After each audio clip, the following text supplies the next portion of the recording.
வாரத்தின் முதல் நாளே தேவனை தொழுது கொள்ளும்படியாக கூடி வந்திருக்கிறதான உங்கள் யாவருக்கும் கிறிஸ்து இயேசுவின் நாமத்தினாலே உங்களை வாழ்த்துகிறேன். நாம் சில வாரங்களாக தேவனிடத்தில் யார் கிட்டி சேர முடியும் என்பதை குறித்து நாம் கற்றுக்கொண்டு வருகிறோம். போன வாரத்துக்கு முந்தின வாரம் நம்ம என்ன பார்த்தோம் அப்படின்னு கேட்டிங்கன்னா, புதிய உடன்படிக்கையில் என்ன இருக்குன்னா விசேஷித்த ஆணை இருக்கிறது.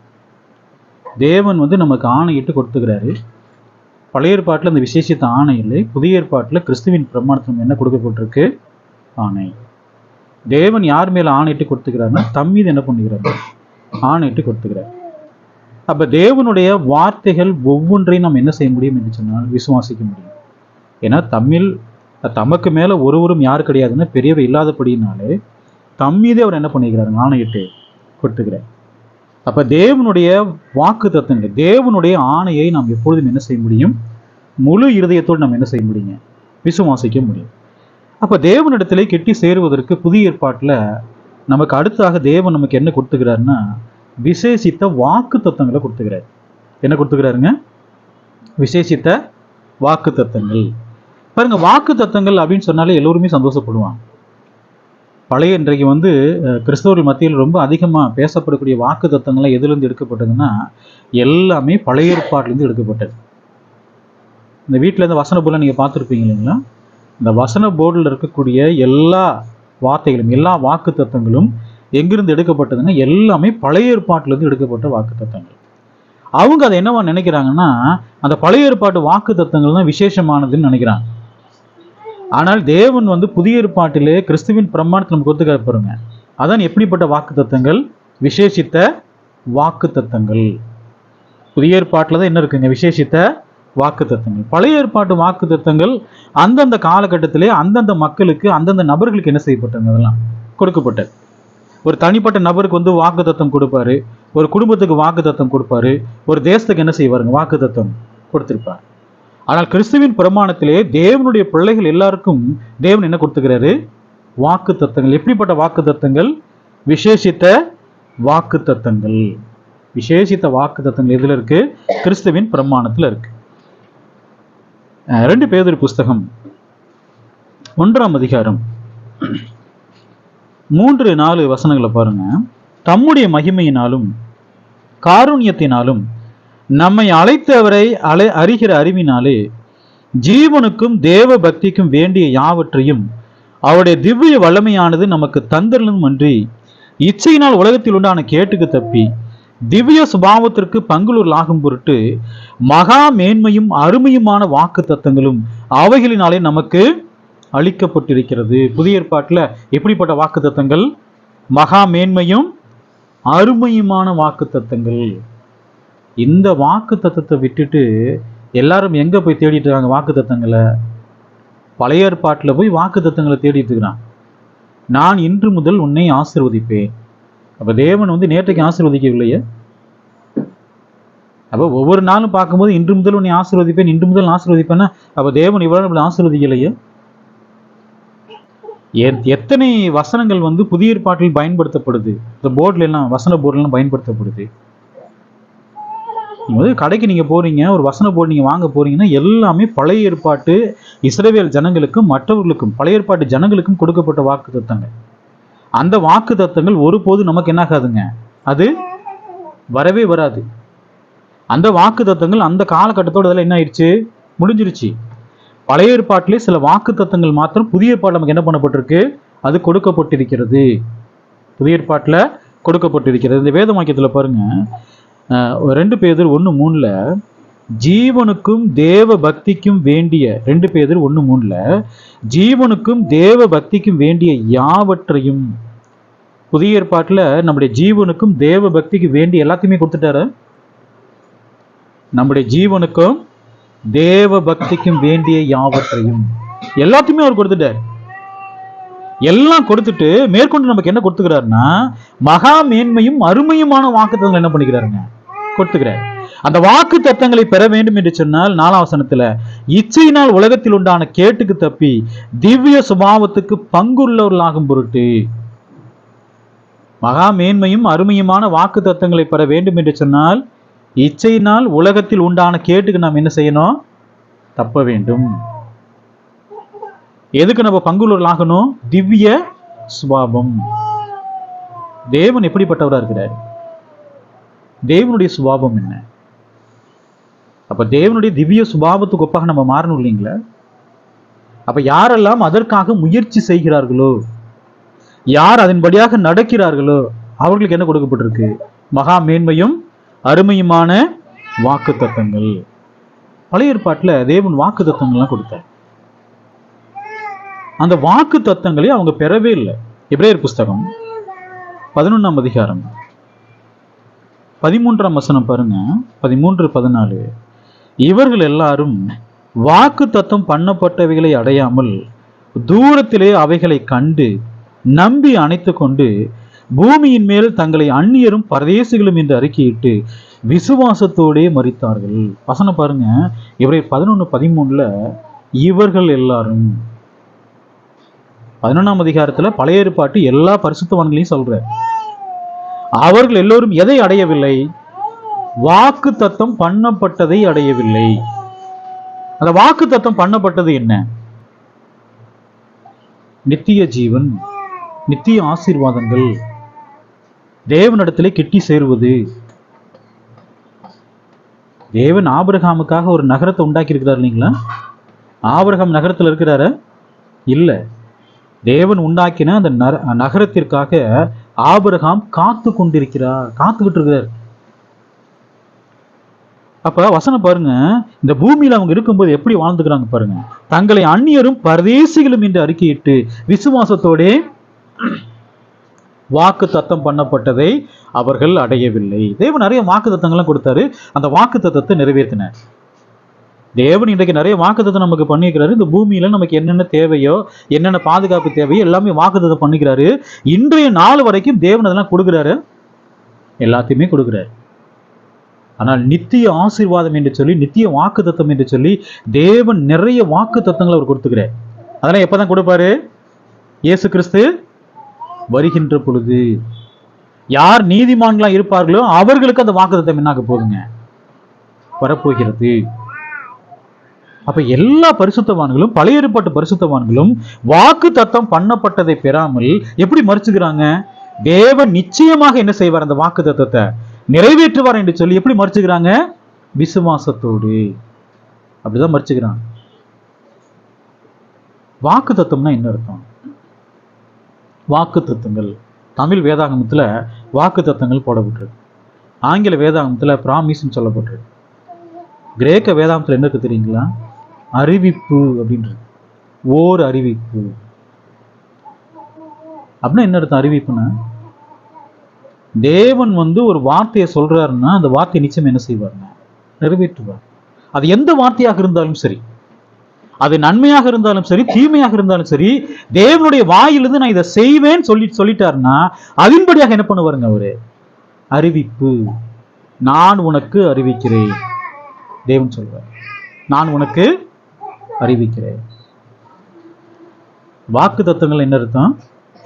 அறிவிப்பு. தேவன் எதெல்லாம் தர்றேன்னு சொல்லி அவர் அறிவிக்கிறாரோ நிச்சயமாக என்ன செய்வாருங்க? தருவார். பழைய ஏற்பாட்டு பரிசுத்தவான்கள் தேவன் அறிவிச்சார், இதை செய்வேன்னு சொன்னார். அந்த வார்த்தையை கேட்கிறாங்க, கேட்டு அந்த வார்த்தையின்படியாக அவங்க வாழ்றாங்க. வார்த்தையின்படியாக என்ன தேவனுடைய வார்த்தை கீழ்ப்படிஞ்சு என்ன செய்யறாங்க? அவங்களாம் மறிக்கிறாங்க. தேவன் நிச்சயம் என்ன செய்வார்? அந்த வாக்கு தத்தத்தை, அப்ப வரப்போகிற வாக்கு தத்தத்துக்காக எப்படி வாழ்ந்துக்கிறாங்க? அந்நியரும் பரதேசிகளுமா வாழ்ந்துக்கிறாங்க. ஆபிரகாமுக்கு இந்த பூமியில ஒரு அடி நிலம் கூட என்ன கிடையாதுங்க? சொந்தம் கிடையாது. பூமியில பரதேசியும் அந்நியருமா தான் வாழ்ந்துக்கிறேன். தாவீது சொல்லும் பொழுது நான் அந்நியனும் பரதேசியுமா இருக்கிறேன்னு சொல்றேன். தாவீது அரண்மனை தான் இருக்கிறார். எல்லா பரிசுத்தவர்களும் அப்படிதான் என்ன பண்ணிக்காங்க? அறிக்கையிட்டு இந்த பூமி நமக்கு சொந்தமானது இல்லை அறிக்கையிட்டு தான் வச்சுக்கிறான். அது அவர்களுக்கு மாத்திரமா? அது நமக்கும் உரியது இல்லைங்களா?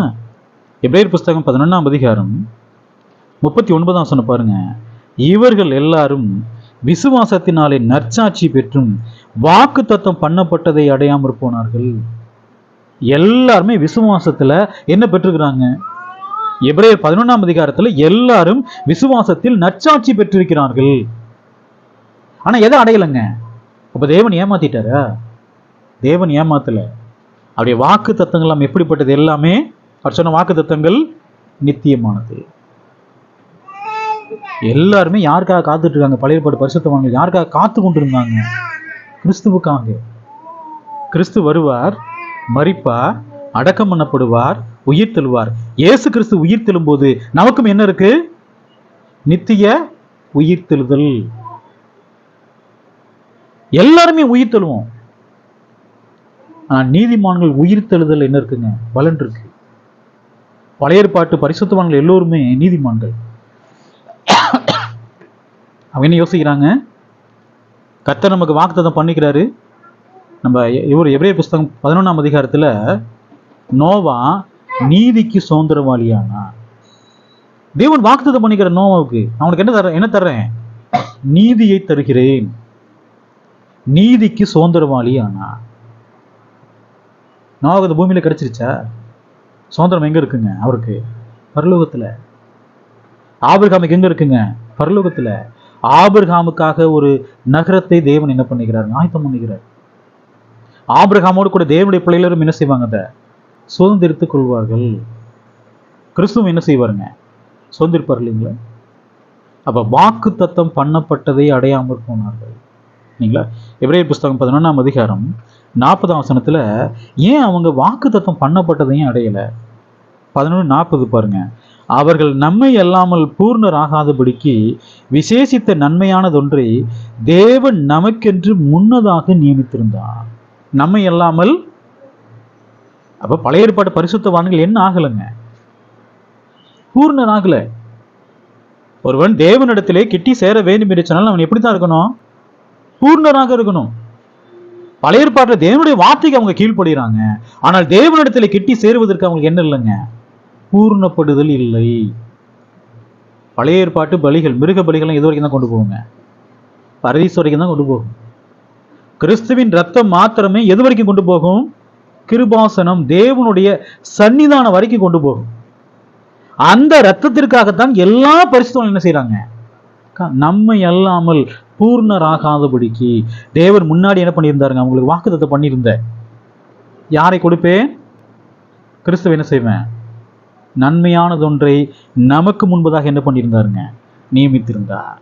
இவர் மூலமாகத்தான் இடத்துல என்ன செய்ய முடியும்? நீங்க கிட்டி சேர முடியும். அதுவரை நீங்க எப்படிதான் இருப்பீங்க? பூர்ணர் ஆக மாட்டீங்க. இயேசு கிறிஸ்து நமக்காக மாத்திரம் அவர் ரத்தம் சிந்தல, பழைய ஏற்பாட்டு பரிசுத்தவான்களுக்காகவும் அவர் என்ன பண்ணிக்கிறாருங்க? ரத்தம் சிந்துகிறார். இயேசுவின் ரத்தம் அவங்களுடைய காரியங்களையும் அவங்களுடைய பாவங்களையும் அது கழுவி இருக்குதா? அவங்க பலி தேவனுக்கு கீழ்ப்படிந்து பலி செலுத்துறாங்க. தேவன் பாவங்களை மன்னிக்கிறார். எப்பொழுது அவர்கள் பூர்ணராக்கப்பட்டார்கள்? கிறிஸ்து மரித்த போது அவங்க என்ன செய்யப்பட்டாங்க? பூர்ணமாக்கப்பட்ட ஆவிகள் இடத்துக்கும் எபிரேயர்ல சொல்வார். அவளை என்ன ஆயிட்டாங்க? பூர்ணமாக்கப்பட்ட ஆவிகள். அவங்க பலி செலுத்துறாங்க. அவருடைய பாவங்களை தேவன் என்ன செய்யறாரு? மன்னிக்கிறார். ஆனால் பூர்ணமானாங்களா? பூர்ணமாகல. எந்த ரத்தம் தான் அவங்களை பூர்ணப்படுத்துது? கிறிஸ்துவின் ரத்தம். 2 கொரிந்தியர் புஸ்தகம் 1ஆம் அதிகாரம் 20ஆம் வசனம் பாருங்க. எங்களால் தேவனுக்கு மகிமை உண்டாகும்படி தேவனுடைய வாக்கு தத்தங்கள் எல்லாம் இயேசு கிறிஸ்துவுக்குள் ஆம் என்றும் அவருக்குள் ஆமேன் என்றும் இருக்கிறது.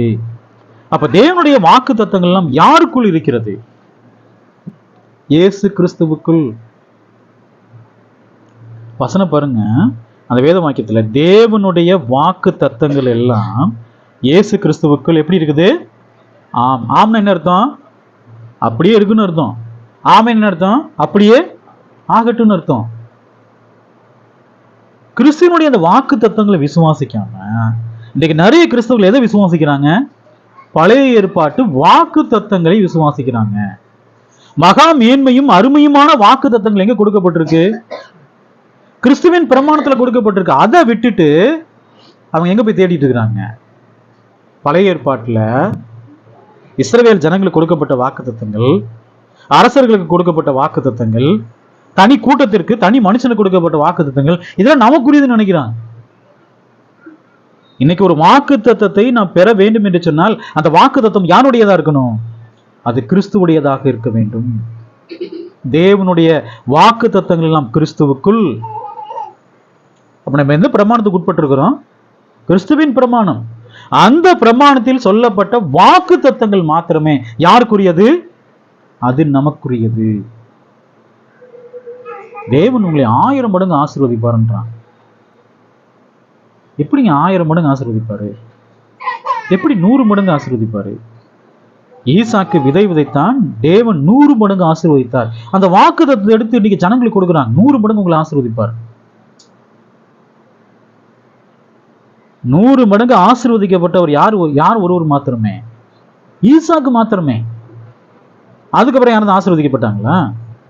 அவருடைய குமாரன் யாக்கோபு ஆசீர்வதிக்கப்பட்டார் அப்படி 100 மடங்கு? இஸ்ரவேல் ஜனங்கள் யாராவது 100 மடங்கு அப்படி ஆசீர்வதிக்கப்பட்டாங்களா? அது ஈசாக்குக்கு கொடுக்கப்பட்ட வாக்கு தத்தம். 100 மடங்கு தேவன் என்ன செஞ்சாருங்க? ஒரு மூட்டை நெல் விதைக்கிறாரு, ஒரு மூட்டை கோதுமை விதைக்கிறாரு. எத்தனை மூட்டை இருக்கிறாரு? 100 மூட்டை இருக்கிறார். தேவனால் கூடுமா? தேவனால் கூடும். அந்த வாக்குத்தத்தை நமக்குரியதா? 1000 மடங்கு ஆசீர்வதிப்பேன்னு சொல்ல அந்த வாக்குத்தத்தை நமக்குரியதா? இல்ல. சரிங்களா? அப்ப தேவனுடைய வாக்கு தத்தங்கள் எல்லாம் பாருங்க, அந்த வாக்கு தத்தங்கள் கொடுக்கிறாரு பார்த்தீங்களா? அந்த வாக்கு தத்தத்தை சொல்லும் பொழுது 20ஆம் வசனத்துல எங்களால் தேவனுக்கு மகிமை உண்டாகும்படி. இந்த வாக்கு தத்தங்கள் எல்லாம் என்ன? தேவனுடைய மகிமை, தேவனுக்கு மகிமை உண்டாகும்படி தேவனுடைய வாக்கு தத்தங்கள் எல்லாம் இயேசு கிறிஸ்துவுக்குள் ஆம் என்றும் அவருக்குள் ஆமேன் என்றும் இருக்கிறது.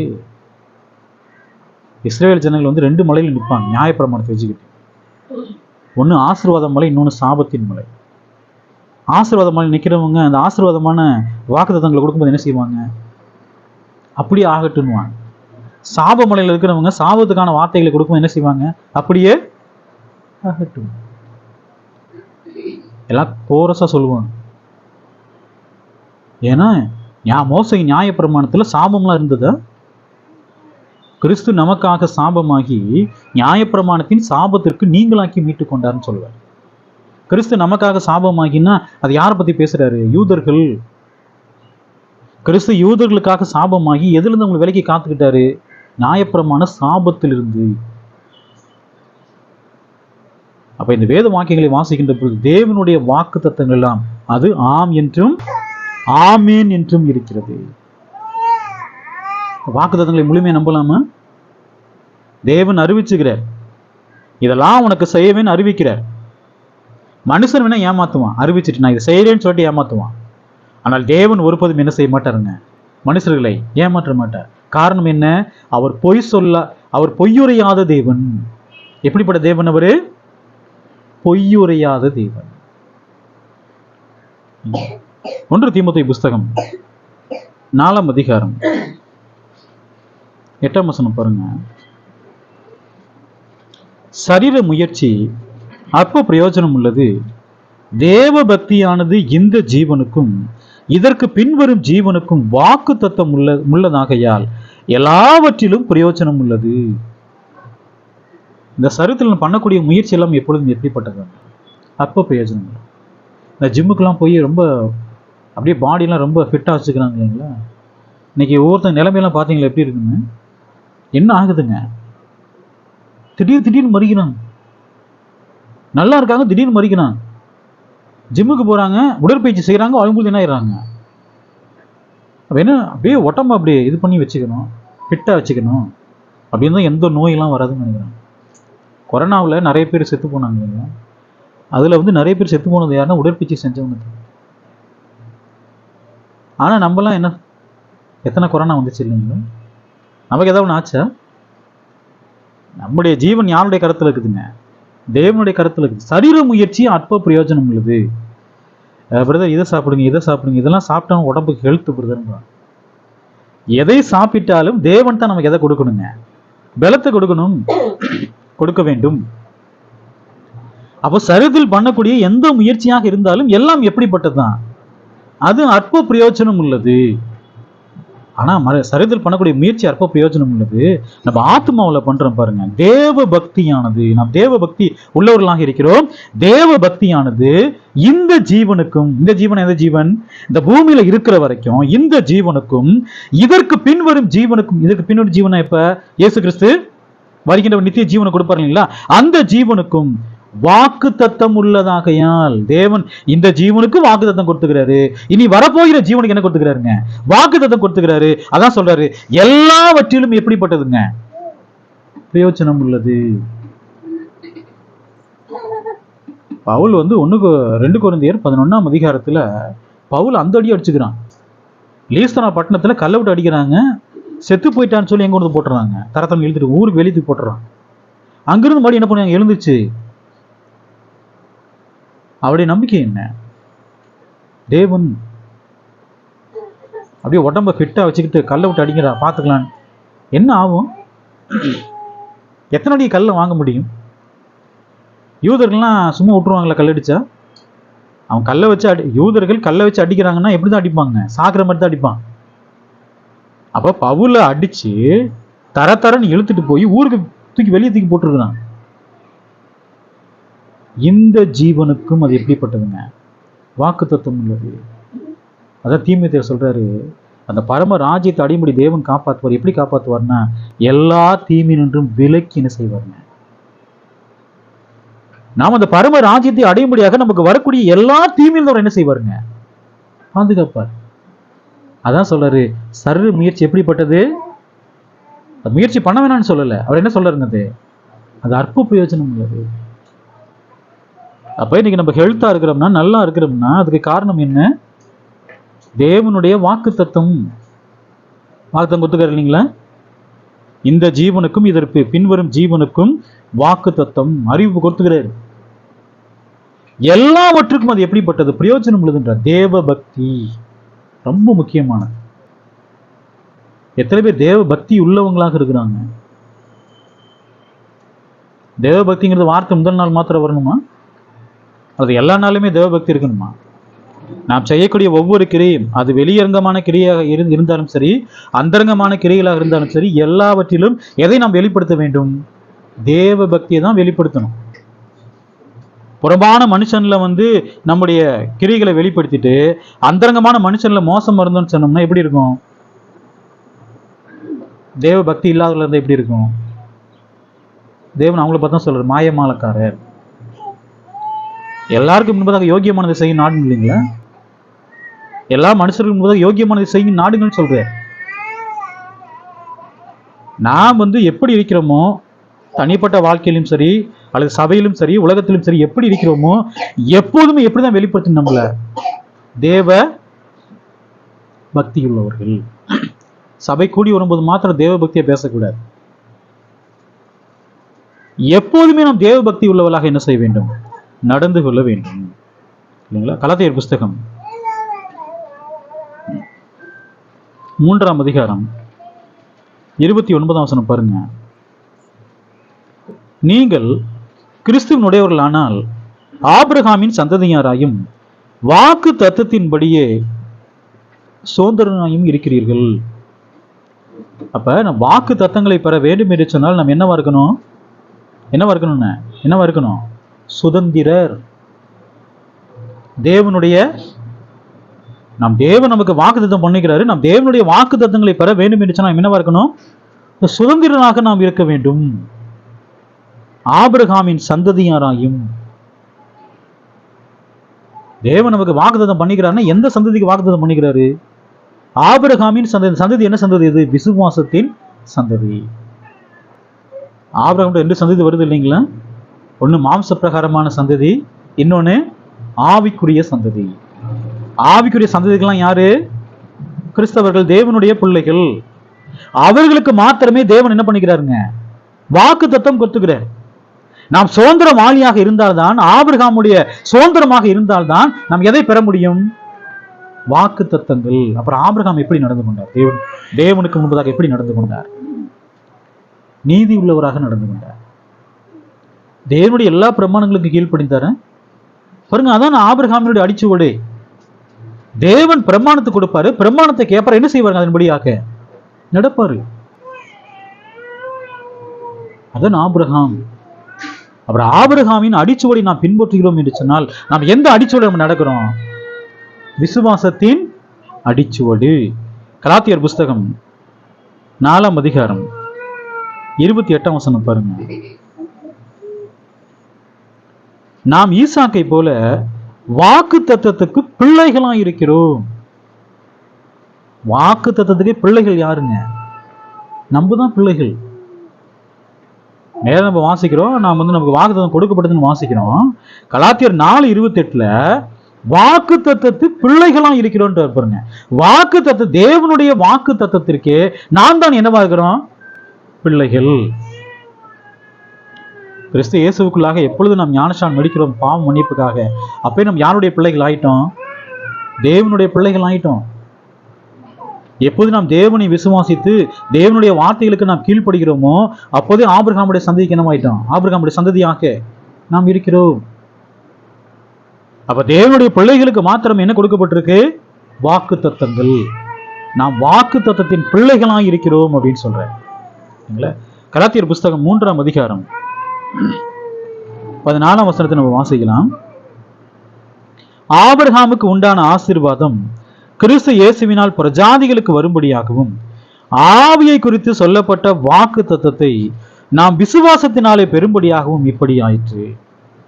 அப்ப இந்த வாக்கு தத்தங்களை நம்ம எப்படிதான் பெற முடியும்? எப்படி பெற முடியுங்க? ஆவியை குறித்து சொல்லப்பட்ட வாக்கு தத்தத்தை நாம் விசுவாசத்தினாலே பெறும்படியாகவும். எப்படிதான் பெற முடியும்? விசுவாசம். நம்முடைய விசுவாசம் மொட்டை விசுவாசமா இருக்குது. தேவன் சொல்லிட்டாரு அப்படின்னு நம்ம விசுவாசிக்கிறோமா, அல்லது தேவன் நாம் விசுவாசிப்பதற்கு ஆதாரங்களை கொடுத்துக்கிறாரு? எதை கொடுத்துக்கிறாரு? ஆதாரங்கள். தேவன் ஒருவர் இருக்கிறார் என்பதற்கு ஆதாரம் என்ன? அவருடைய சிருஷ்டிப்பு. பாருங்க, எல்லாமே ஆதாரம் தான். கிறிஸ்துவமே எதன் மீது கட்டப்பட்டிருக்குன்னா தேவன் கொடுத்த ஆதாரத்தின் மீது தான் கட்டப்பட்டிருக்கு. அப்ப பழைய ஏற்பாட்டில் தேவன் நிறைய வாக்குத்தத்தங்களை கொடுத்தாரு, இந்த வாக்குத்தத்தம் நிறைவேற்றினாரு. ஆபிரகாமுக்கு வாக்குத்தத்தம் கொடுத்தாரு, இந்த வாக்குத்தத்தங்களை நிறைவேற்றினார். ஆதாரம் இருக்கா இல்லைங்களா? அப்ப நம்முடைய விசுவாசம் எதன் மீது இருக்க வேண்டும் என்று சொன்னால் தேவன் மீது, தேவனுடைய வாக்கு தத்தத்தின் மீது. நான் பெறுவோம் என்று என்ன செய்யணும்? நம்ம விசுவாசிக்கணும். தேவனிடத்திலிருந்து வாக்கு தத்தங்களை பெறுவோம் என்று சொல்ல நம்ம என்ன செய்யணும்? விசுவாசிக்க வேண்டும். அதான் சொல்ல பாருங்க, ஆவியை குறித்து சொல்லப்பட்ட வாக்கு தத்தத்தை நம்ம எப்படிதான் பெற முடியும்? விசுவாசத்தினால என்ன செய்ய முடியுங்க? பெற முடியும் இல்லைங்களா? எபேசியர் புஸ்தகம் 3ஆம் அதிகாரம் 3ஆம் வசனத்தை நம்ம வாசிக்கலாம்.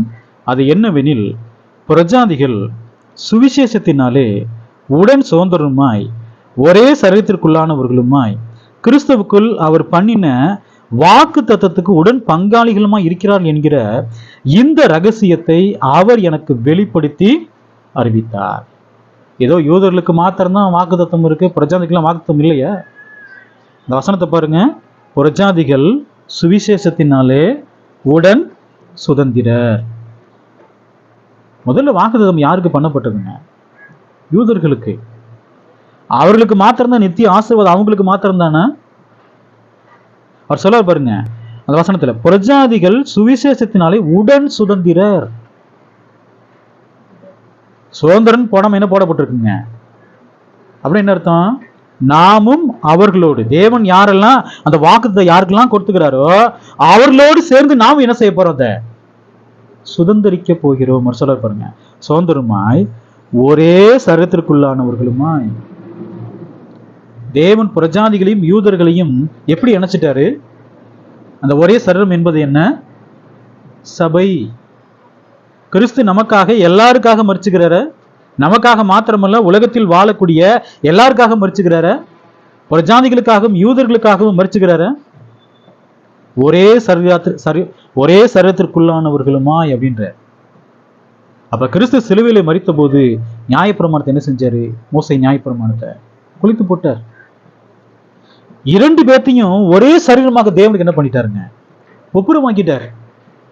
அதான் சொல்ல பாருங்க, ஒரே சரீரத்திற்குள்ளானவர்களுமாய் கிறிஸ்துவுக்குள் அவர் பண்ணின வாக்கு தத்தத்துக்கு உடன் பங்காளிகளுமாய் இருக்கிறார்கள் என்கிற இந்த ரகசியத்தை. நாம் எல்லாம் கிறிஸ்துவுக்குள் என்ன வாக்கு தத்தம்லாம் பண்ணப்பட்டிருக்கோ அந்த வாக்கு தத்தத்திற்கு நாம் என்னவா இருக்கிறோங்க? உடன் பங்காளிகள். ஒரு சொத்து இருக்குன்னு வச்சுக்கோங்களேன். வீட்டில் 4 பிள்ளைகள் இருக்காங்கன்னா 4 பிள்ளைகளும் என்னவா இருப்பாங்க? சுதந்திரவாளிகள் தான் சொத்துக்கு.